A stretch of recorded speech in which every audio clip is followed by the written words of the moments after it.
Hi, I'm Michael Ewell. I'm a certified financial planner, and here are the top 10 mistakes people make with their UK pensions. Having been a financial planner for the past 15 years and a UK pension specialist, I often get people asking me about pensions and what mistakes they make. So let's get started, in reverse order, just to keep you on the edge of your seat. In number 10, taking the tax-free cash with no real plan. I often see people get to the age of 55 and take their pension commencement lump sum or tax-free cash with no real plan of what to do with the money, and they take it just for the sake of taking it. So let's imagine a scenario where your pension is worth £400,000 and your tax-free amount is £100,000. With that sort of money, you could buy a Ferrari or a speedboat or go on a round-the-world cruise. But are those suitable purchases for somebody in retirement? Well, the reality is they could be,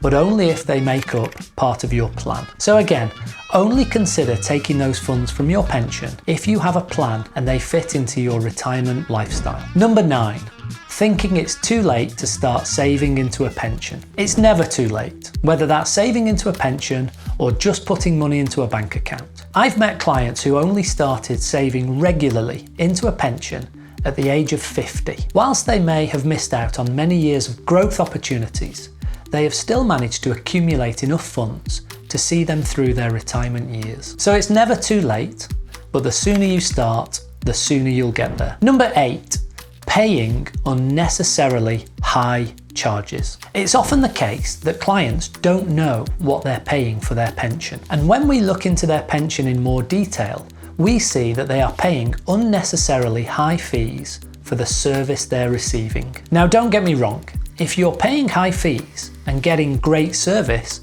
that's fine. But if you're paying high fees and not getting anything in return, that's when we need to make some changes, and quickly. As I always say, control the things you can control. Now, we can't control the markets, but we can control the fees we pay. Number 7, too many UK-based investments. I often see UK pensions that are heavily invested into UK equities and bonds. This is what we call home bias, and it's where people tend to stick to investments from their home country or investments that they're familiar with. Now, we all know about the big world out there and the opportunities that international markets can offer, particularly the US market, which is the biggest economy in the world. So if your pension is heavily invested in the UK, you're probably missing out on diversification on a global scale. Number 6, no beneficiaries listed or updated. This is a common problem we see and is often overlooked by clients. And it's possibly the simplest thing you can do to have the biggest impact on your pension. By having your beneficiaries listed with your pension provider, you can ensure that your pension will pass to who you want it to go to and not be left to the courts to decide, which is often the case. With a simple letter of wishes or beneficiary form, this can be taken care of and can save your loved ones time, effort, and undue stress during a time of grieving. It's often the case where people have got divorced and remarried that they still have their original spouse listed as their beneficiary on their pension. I'm sure you can imagine how many problems this can cause. Number 5, money sat in default funds. In simple terms, investors fit into one of 3 categories: cautious, balanced, or adventurous. Of course, it's a little bit more complicated than that, but we often see pension companies pigeonholing clients into one of those 3 categories, which we call the default settings. So let's imagine a scenario. You don't think you're a risky or adventurous investor, so you tick a box which places your funds in a middle-of-the-road, balanced portfolio. Now imagine you're in your 40s or early 50s and you're planning to retire at 65.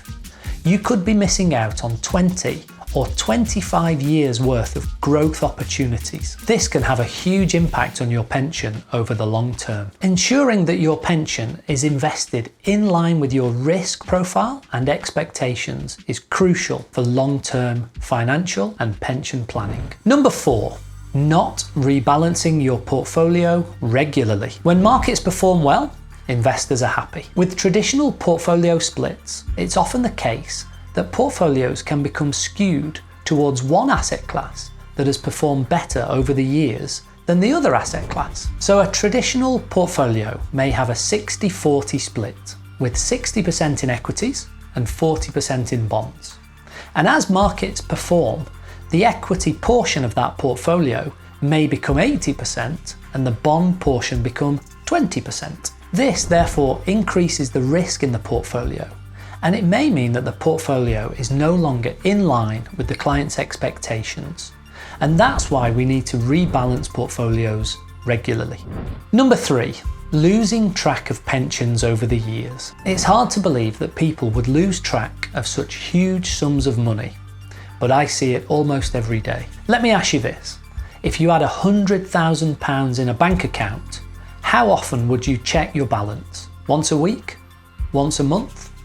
I know you would do it regularly. However, what we see with pensions is that people often forget about them because they don't see pension money as their money. It's often locked away for a number of years, and that's why people often neglect their pensions. It's more than likely that during your career, you'll move jobs 2 or 3 or maybe 4 times, and that's quite common. These pension pots can eventually become a significant amount of money, and that's why keeping track of them is crucial in your long-term financial planning. Number 2, underestimating life expectancy. The fact is, we're all living longer.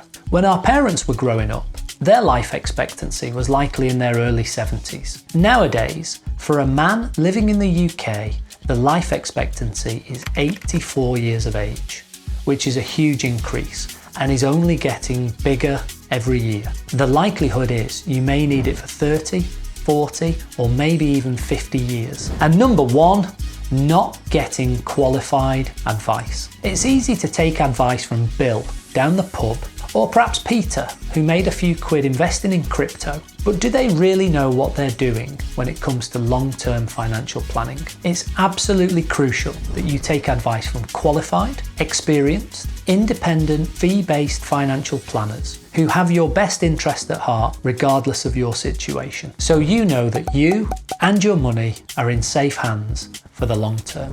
If you like that video, consider subscribing. And for more information, find me on LinkedIn or visit my website, northerncross.com. Thanks for watching.